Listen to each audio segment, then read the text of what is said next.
Madam. Madam Ivan. Hi guys! Welcome back to my channel, Low Pregnant. Oh guys, maganda pa naka-umbrella.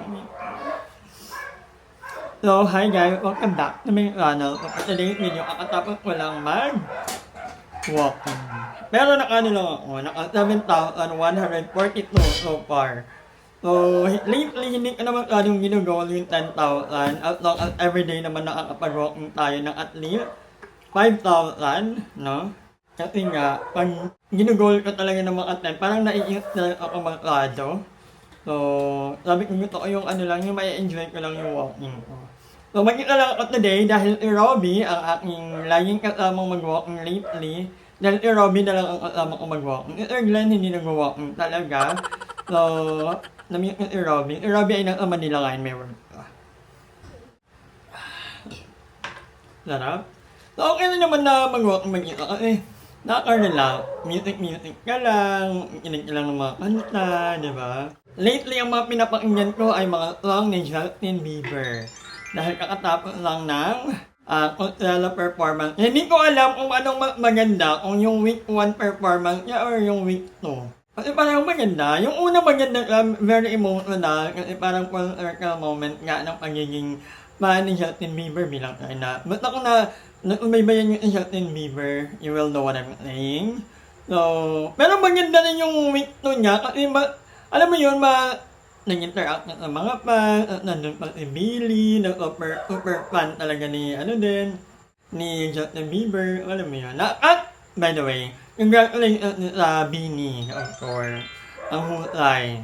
Anyway, kagaya na nababasa niyo sa title, hindi man lang daw ako nag-ayos sa sa birthday ni Justin ka. So, but anyway, before anything, happy birthday ulit kay Justin ka, and ayan, happy birthday. So, i-adjust na lang, kasi wala kung ano ngayon eh. Gusto ko lang yung about sa ilog, kaya ulang yung pal, hindi na lang muna. Ito na lang muna para habang mainit-init pa. So, ang daming nagko-comment. So, hindi ko na init-init kasi marami, kasi more than one. So, hindi naman lang daw ako nag-effort mag-behave sa birthday ni Jessica. So, actually, wala po talaga akong green na damit or anything na, mint green, basta something green, wala po akong ganon. So, nang in-invite ako ni Kevin at ni Isa, ang sabi ko doon ay hindi ko na inano kung basta, nung in-invite ako, inalam ko lang kung anong venue. So, sabi ko, ay malapit, sabi ko, sige pupunta ako. Pero yung green, wala talaga akong green. So, hindi ko naman pinilit. May yung umbrella ko pala, nabigay naman ni, regalo sa akin ni Theo. So, sabi ko, ito na lang, kasi may type of green. Pati yung bag ko. Ito lang yung green na meron ako, pero sa damit po, wala po talaga akong green.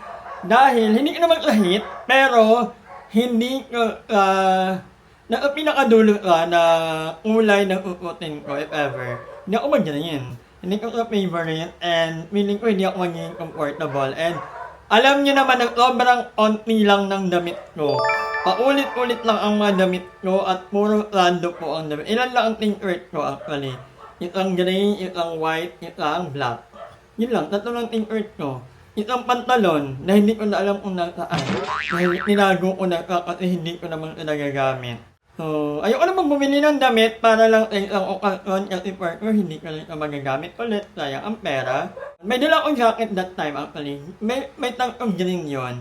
Hindi nyo lang nakita kasi hindi ko masyado na po at that time kasi medyo mainit din. So, pasang na po. So, alam ko naman na, hindi ko alam na ganun ka, hindi ako aware na ganun ka mag-gimbong yung birthday ni Jessica. Akala ko parang intimate lang, parang dinner lang. Hindi ko alam binaka pala yung program. Kasalanan ko, sorry na. So, sabi ng iba, mag-invest daw ako sa damit.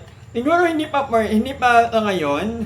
Ang gusto kong i-invest, mga rando. Kasi nga lagi ako nag-walking. Hindi na naman ako palatin ng mga, wala na ba ako inatindan ng mga meeting or something. Dito naman ako sa bahay, sa Cavite, di ba? Hindi na rin naman ako ma-party. Actually guys, naalala ko lang, nung college ako, sabi ko talaga, ayoko mag-uniform. Siguro yung ugat, kung bakit ako hindi talaga may-uniform or hindi ako mahilig sa mga formal na damit. College pa lang ako, way back college. Sabi ko sa sarili ko, ayoko mag-uniform. Kaya ginol ko talaga na maging part ng isang org para hindi ako makapag-uniform. Ang goal ko dati, makapag-UP. Kasi sa UP, di ba, walang uniform. Kahit anong damit mo pwede. Kaya lang, hindi naman ako nakapag-take ng ACAT. So, bumagsak ako sa University of Makati. Sa UMAC naman, pwede kang hindi mag-uniform pero kasali ka sa dalawang org. Kahit sa isang org lang. Kunyari, publication or sa LLC.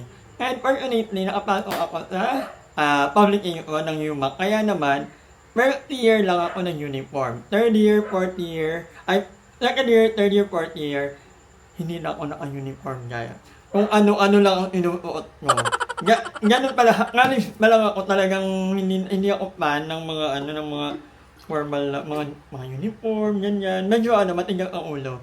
Kahit nga nung nag-work na ako ng DepEd, feeling ko hindi rin ako tumagal talaga sa DepEd kasi nga, ayoko yung naka-polo, ayoko yung naka-polo shirt. Kaya sabi ko, hindi para sa akin to. And ang mga nagsasabi na, what if may mga talkalok ngayon? Actually, iniiwasan ko po yung mga talkalok ngayon. Kahit yung mga birthday sa amin sa Leyte, lagi ako nagpapalit or hindi naman ako pinapagalitan pag sa amin na, ay, ba't hindi ka naka-motive or something like that? Hindi naman po. So, yeah. May mga ganun inyo. Ako lang ba? Dalawa nga lang sapatos. Palitan lang. Yung isa lalabhan pa. Oo, puro lang, rando, puro, yun nga, isa nga lang ang pantalon ko, hindi ko pa maalala kung saan ko nilagay. Diba?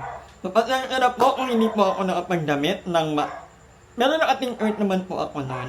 Actually, mag-earth nga lang dapat ako ng birthday ni Jessica eh. Hindi lalo na ako nagsabihan na parang nag-walking lang. Wala, uniform ko na po to. Rando, sombrero, or sapato, or kanela, wala ganito na ang aking life. But anyway, ayan nga. Ang mahal niya naman, nag-enjoy naman talaga. Sobrang nag-enjoy ako ng birthday ni Jessica. Thank you so much kanila Ashley, kanila Isa, kay Brianna, kay Lorraine. Inyo pa, baka may makalimutan ako. Si Denmark. Ba't na yun? Ang dami, nag-enjoy talaga ako. Alam niyo ba guys, kwento ko lang, hindi dapat ako maliligo. Kaya lang, minilit tayo nila Jessica, nila Andrew na maligo. Kaya naman, nakapag-swimming tayo. Parang anong oras pa lang, parang alauna naman nilang araw or 2. Parang 2 a.m. na-enjoy na kung kanila maligo and natapos tayo umahon sa dagat ay sa swimming pool. Natapos kami mag-swimming 8 a.m. Pwede pala yun. Kaya kinabukasan, sobrang sakit ng likod. Diba? Ay, anong oras na pala? 7:35.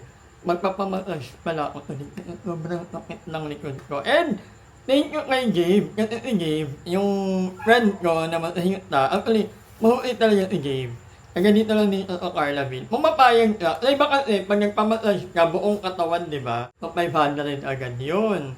Lagi ako nagpapamassage. Sabi ko, hindi pwede to. So, si Gabe, pumapayag ka, likod lang ang imamasahe niya, hindi kasama ang kamay. Hindi naman kasi ako yung kamay, yung paa, yung leg, hindi naman importante sa akin. Importante ko talaga yung likod ko. Diba? Ewan ko ba, 30 things, diba? 30 things, tarantahin. So, mukha lang tayong parakaring, mukha ding parakaring. Pero yung mga likod natin at mga tuhod, talagang nagpaparamdam na sila. Nung bata-bata ko, hindi ko inakala na darating ako sa ganitong point na dapat yung likod mo halos araw-araw. Ano ba yun? Parang lagi kang pero yung tuhod ko, hindi naman kasi nga lagi tayo nag-walking. So yeah, magpapamassage muna ako and may pupuntahan tayo. Ay, hindi ko alam. But anyway, hanggang dito lang muna ang vlog nito. Maraming salamat sa panonood and I'll see you on my next vlog. Hi! Maraming salamat sa panonood ng video na ito. At kung natuwa ka, please don't forget to like and share this video. Mag-subscribe na rin kayo para bongga na. Yun lang.